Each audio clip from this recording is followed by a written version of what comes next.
The Dangers of Expecting a Deathbed Apology from a Narcissistic Mother by Gail Meyers. When a narcissistic mother becomes terminally ill or nears death, many sons and daughters struggle with the situation. It is easy to think surely after a lifetime of abuse she will at the very least apologize. It is tempting to feel like this is your last chance to finally have some closure and healing from your mother. Before approaching the deathbed of someone with NPD expecting an apology, consider the likelihood of disappointment, further abuse and abuse by proxy. This was my experience during the last days of my NPD mother's life. The first danger is the disappointment of expecting an apology. A sincere apology involves taking responsibility for your actions and expressing remorse for those actions. Unfortunately, the hallmark chronic behaviors did not improve. There was not a sudden urge for accountability after spending a lifetime avoiding it, nor did empathy suddenly flow from the deathbed. My narcissistic mother never sincerely apologized to anyone for anything. However, there was a non-apology given to another family member prior to her death. This non-apology subtly shifted the blame away from her and onto another. Even this was issued under public pressure with an audience of flying monkeys. My narcissistic mother never apologized to me, nor did she even acknowledge any of her abuse. If anything, she aggressively did everything in her power to take her scapegoats down with her. Her charade continued to the end, then even the preacher at the funeral made a joke at the expense of her children. The laughter rang out throughout the room.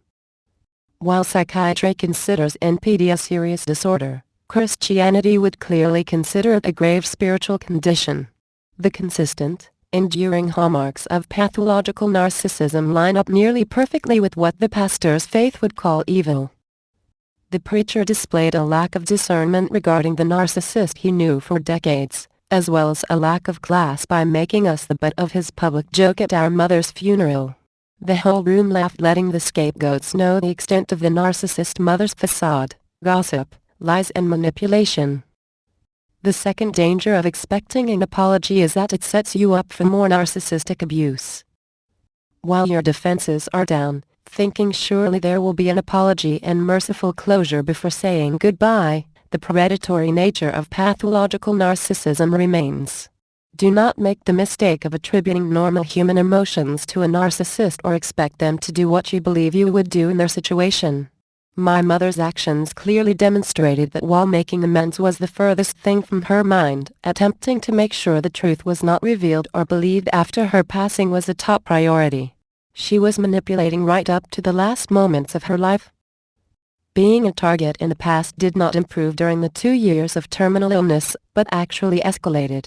In my experience, the narcissist's favorite stunt was to viciously verbally assault me when no one else was around, then put on an angel's face claiming it never happened.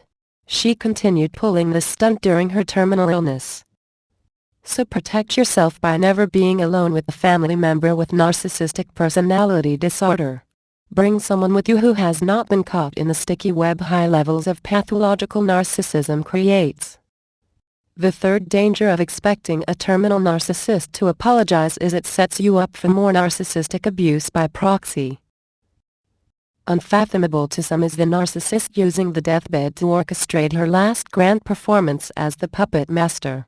After a lifetime of manipulating with pity, forever claiming to be the innocent victim, my narcissistic mother was a master manipulator. Highly charged emotions caused those close to the situation to be easily manipulated into abuse by proxy. Again, being a target in the past did not improve at the deathbed, but actually escalated. A variation of the previously mentioned scenario also occurs. The narcissist attacks privately, then claims to be the victim and accuses the true victim of being the abuser. She flips the script. This is a typical narcissist maneuver in my experience. It often results in the victim being abused by the narcissist, then shunned, ostracized or again abused by the people who believe the false accusations. This is the narcissist's abuse by proxy, and the proxies most often used are better known as the narcissist's flying monkeys. Flying monkeys may inflict more abuse by proxy.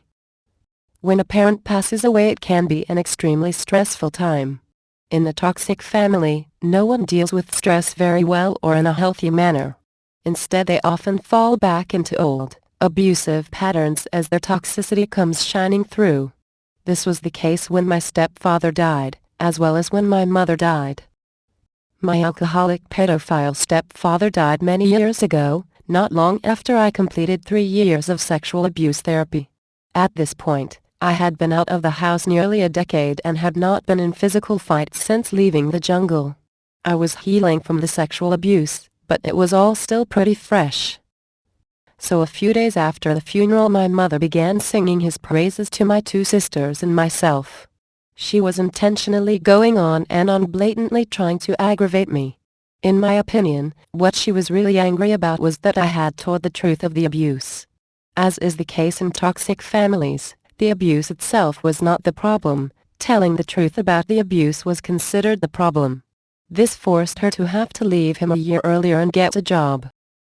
However, she was happier after she realized she could draw enough social security after his death to not have to continue working. She then promptly began using him in the childhood sexual abuse as scapegoats to conceal her continued abuse. So, she kept on taunting me until I said he was a pedophile. When I said that, my 2 younger sisters attacked me and began punching me in the face while my mother stood there with a smirk on her face. They stopped after several minutes, at which time she pretended to be breaking up the fight. Several years later, when our mother died, 3 of my siblings and their spouses all dogpiled on me a couple of days after her death. This mobbing was led by my narcissistic sister, with all 6 of them coming at me at once. This was only a matter of weeks after I had been released from the hospital and was still in a weakened state. This is often when narcissists smell blood in the water like the sharks they are. They are petty, vengeful and cowardly. So, they love opportunities such as this. Narcissistic sister knows it did not end well for her in the past to have a direct confrontation with me because I will not mince honest words with her. I see through her lies, manipulation, extremely inappropriate behavior and facade, and she knows it. So she launched a surprise attack, ganging up on me 6-1 in my weakened condition. It was supposed to be the reading of the will, and it was. However, it was mostly my narcissistic sister reading a speech she prepared of her ridiculous, twisted commentary. This is another example of how pathetic and vengeful abusive, narcissistic people can be, with no empathy or remorse either. There was no physical contact this time because they knew well by that point I would not hesitate to call the police. They all would have gone to jail and they knew it. So, it was a total setup with everyone acting friendly up until that point. There had been comments made that I had done more than her, so my narcissistic sister stood up with notes in hand to give a tearful speech about how much she had done and how little I had done. Yes, it continued on the theme of our mother's martyr tales about how poorly she was treated. I like to think of this as my narcissistic sister's "I'm the new narc on the block" speech. So be very careful of this if there is a history of childhood physical abuse or if you have a very narcissistic sibling. Narcissistic siblings will often join in on the abuse of the scapegoats. Narcissists in the extended family will also work together as long as it serves their individual purposes, and will even build on the lies of one another. None of them, with the exception of my late brother, have ever sought therapy or even peeked out of the rabbit hole as far as I know. So they continue in what they were taught at home, which is to abuse the scapegoat. Even so, they know what they are doing. My mother greatly instigated this mobbing during the last days of her life, but my narcissistic sister was happy to oblige.